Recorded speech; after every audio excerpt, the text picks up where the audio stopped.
Nous allons entrer dans le costumier qui a été délocalisé plusieurs fois, mais depuis 20 ans, il est ici dans ce petit appartement qui était inoccupé. Donc nous avons mis ça en place après l'incendie, puisque bien heureusement l'incendie n'a pas touché les costumes qui étaient entreposés dans des dortoirs. Et ça donc l'incendie s'est arrêté juste à la limite des dortoirs. Nous entrons maintenant dans le vif du sujet, donc dans le costumier. Dans cette première salle, vous avez toute la collection pour le primaire et la maternelle, rangée par catégorie. Et de ce côté-ci, vous avez tout ce qui est accessoires. Donc c'est le fruit du travail de 40 années par les parents, par les professeurs. Et à l'heure actuelle, pour les kermesses, nous utilisons tous ces costumes. Et ça fait quand même au moins 15 ans qu'il n'y en a pas de nouveaux de fait. Mais le stock est suffisant pour alimenter les différentes activités dont les maîtresses ont besoin. Alors régulièrement, on me demande est-ce que vous avez un costume de clown, est-ce que vous avez un costume de cochon, un costume d'ours. Et donc je viens dans les caisses et je leur donne ce dont elles ont besoin. Bien sûr, tout ça ne m'appartient pas, je ne fais que de ranger, sortir, voilà, c'est tout. Depuis 1976, avec à l'époque une dizaine de costumes. Et comme il y a eu un gros travail de fait pendant toutes ces années, nous arrivons à avoir, je pense, entre le primaire et le secondaire, certainement au minimum 2500 pièces. Alors, nous arrivons au costumier du secondaire. Pendant 30 ans, nous avons fait des fêtes culturelles dans ce qu'on appelle maintenant la salle Pierre Dac. C'était une salle des fêtes qui nous était prêtée pratiquement gratuitement et on faisait donc une fête culturelle où beaucoup de professeurs avec beaucoup d'enfants, jusqu'à 250 enfants qui participaient, et c'est là qu'on a commencé à faire des costumes que vous pouvez voir.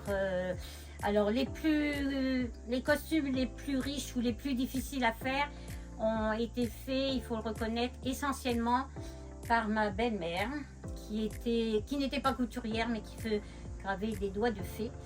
Et donc voilà, pour le reste, il y en a beaucoup qui ont été faits par des parents et par Ozanam, qui était Saint-Vincent-de-Paul à l'époque et qui avait à l'époque une section couture. Donc quand il y avait un groupe, enfin un ensemble à faire de 40 tuniques pareilles par exemple, donc on les donnait, ça leur donnait du travail aussi, ça les apprenait à faire.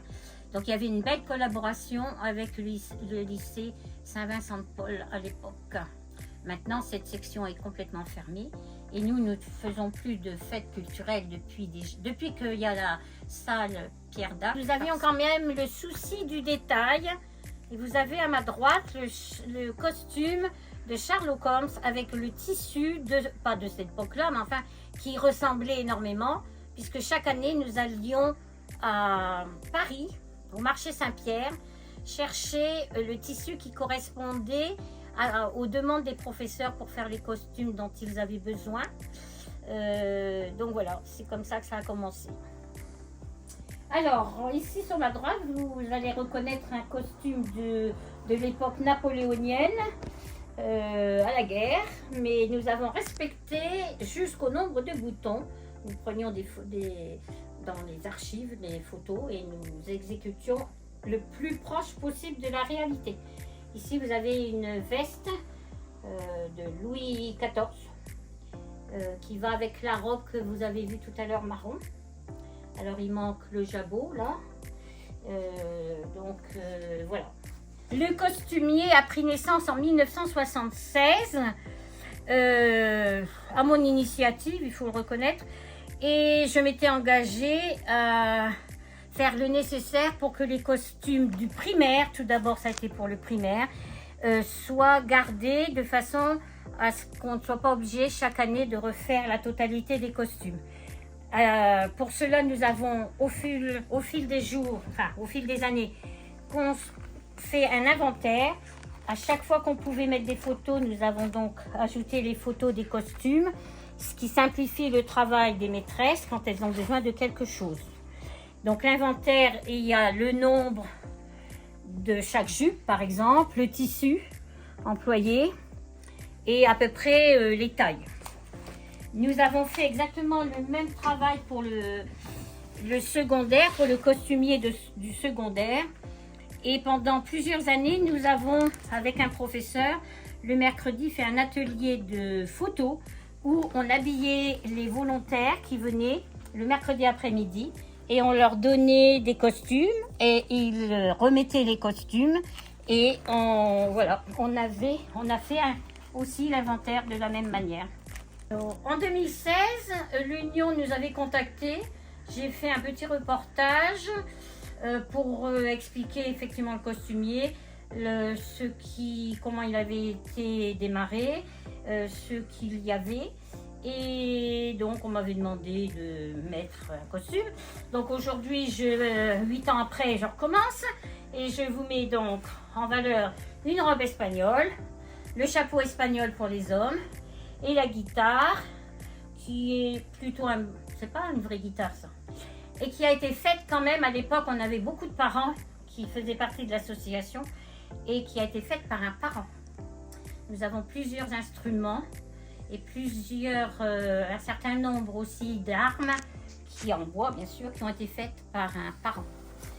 Voilà, c'est tout un trésor quand même qui appartient donc au collège Notre-Dame, qui serait bien de continuer à faire vivre au maximum.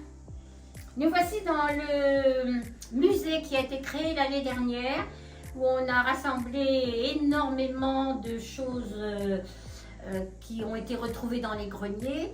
Et côté costume, voici le plus vieux costume que j'ai retrouvé dans un grenier, mais il y a très longtemps, parce que à une époque, les sœurs, puisqu'il y avait beaucoup de sœurs ici, il y avait la sœur couturière qui faisait des costumes pour les grands, des élèves d'ailleurs de lycée, qui jouaient des pièces de théâtre de Molière, Les Femmes Savantes, ou bien des pièces de Racine, et on leur faisait vraiment des très beaux costumes. Donc j'en ai sauvé quelques-uns dans un grenier où c'était dans des malles, donc que j'ai gardé précieusement et qui nous ont servi pour certaines pièces. Donc voici le plus vieux costume. Bon, il a 100 ans à peu près. Voilà.